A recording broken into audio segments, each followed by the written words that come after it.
हमारे साथ खास मेहमान हमारे जुड़े हुए हैं। हम एक एक करके आपका परिचय करा देते हैं। सत्येंद्र शुक्ला जी हैं हमारे साथ हिंदू जागरण मंच से, बहुत स्वागत है आपका। हमारे साथ में सुभाष चंद्र जी हैं, सुहेलदेव भारतीय समाज पार्टी के प्रवक्ता हैं। डॉक्टर अनवरुल रहमान जी हैं, AIMIM के प्रदेश सचिव हैं।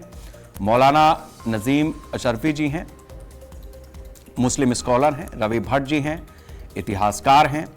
कुंवर यशवेंद्र विक्रम सिंह जी हैं, अध्यक्ष हैं सुहेलदेव स्मारक समिति के।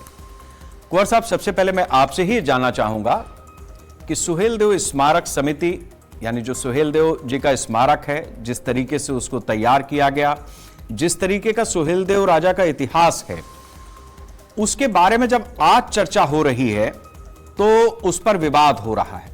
यह चर्चा अब तक क्यों दबी हुई थी? जी नहीं, देखिए, चर्चा तो जो होता है सरकारों की मंशा अनुरूप दबाई जाती है और उठाई जाती है।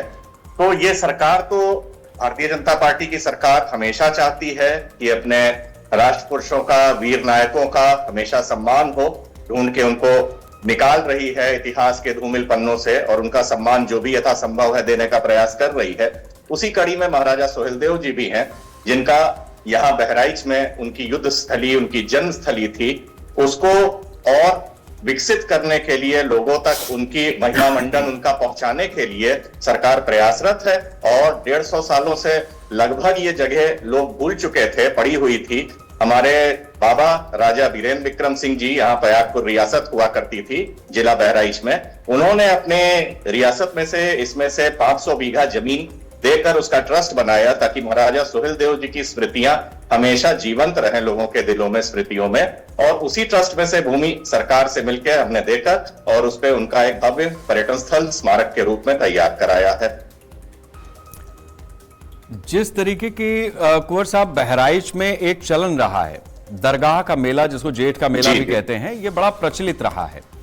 और जिस तरीके की पॉपुलैरिटी उस मेले ने बटोरी, क्या वजह थी कि पिछले 150 सालों में उस तरीके की कोई पॉपुलैरिटी या उस तरीके का कोई महत्वपूर्ण मेला या समारोह राजा सुहेलदेव के नाम पर नहीं हुआ? नहीं, देखिए, ये तो पूर्व सरकारों की मंशा भी होती है कि कहां किस आयोजन को, किस मेले को कितना बढ़ावा देना है, किस चीज को कितनी तवज्जो देनी है।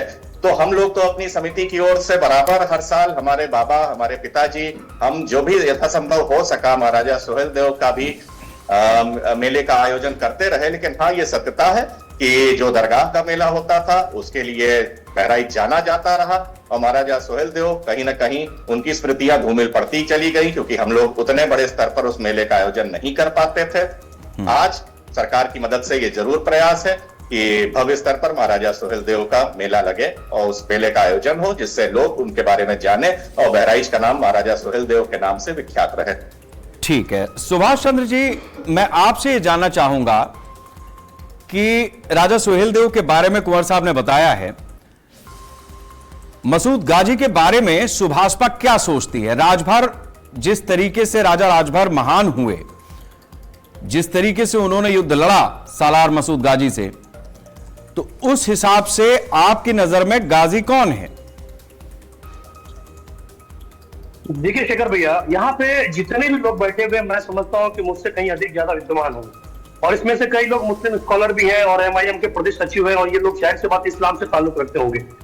शेखर भैया, जो गाजी है वो गाजी एक अरबी शब्द है और गाजी का अर्थ ये होता है कि ऐसा मुस्लिम योद्धा जो काफिरों का मतलब होता है गैर मुस्लिमों के साथ में युद्ध करे, उनको परास्त करे, उनका वध करे, ऐसे योद्धा को गाजी की उपाधि दी जाती थी। यानी इस बात को स्पष्ट बल मिलता है कि वो हिंदुओं का हत्यारा था।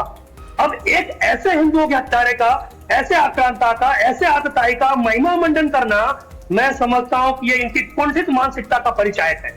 भारत देश का संविधान सर्वधर्म स्वभाव का नारा देता है, जिसके अंदर हिंदू, मुस्लिम, सिख, ईसाई सबको सम्मान देने का अधिकार है। लेकिन किसी ऐसे कुंठित मानसिकता व्यक्ति के विचारों को दुनिया के सामने लाना, जो एक वर्ग विशेष का दुश्मन हो, एक धर्म विशेष का दुश्मन हो, उसको मारने का कार्य करता हो, तो मैं समझता हूं ऐसे व्यक्ति को अगर गाजी की उपाधि दी गई है तो इसके बारे में जो मेरे मुस्लिम दोस्त लोग बैठे हुए ये बेहतर बताएंगे, क्योंकि हमारा देश हिंदू मुस्लिम एकता का परिचायक है। जहां तक महाराजा सुहेलदेव राजभर जी की बात हो रही है, तो इसके अंदर शेखर भैया, मेरे बोलने से पहले आपको बताता हूँ, आईने अकबरी किताब है, ये तो सुभाष चंद्र यादव जी ने नहीं लिखी, सुहेलदेव भारतीय समाज पार्टी ने प्रकाशित नहीं करवाई।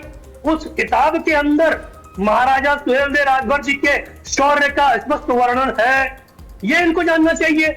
भारत देश का जो गजट है, उस गजट के अंदर महाराजा सुहेलदेव राजभर जी के शौर्य का विवरण है, ये भी इनको जानना चाहिए। लेकिन पूर्ववर्ती सरकारों ने क्या किया, जिस प्रकार आपने सवाल पूछा था हमारे बड़े भैया से कि पहले क्यों नहीं मेला लगता था महाराजा सुहेलदेव राजभर जी यहाँ पे, वो मेला इसलिए नहीं लगता था कि पूर्ववर्ती जो सरकारें थी, चाहे वो समाजवादी पार्टी हो गई, बहुजन समाज पार्टी हो गई, केंद्र की कांग्रेस सरकारें हो गई, इन्होंने हमेशा एक धर्म के वोटों के तुष्टीकरण की राजनीति की और उन वोटों को खुश करने के उद्देश्य से उन्होंने महाराजा सुहेलदेव राजभर जी की समाधि पर कभी भी मेला लगने नहीं दिया।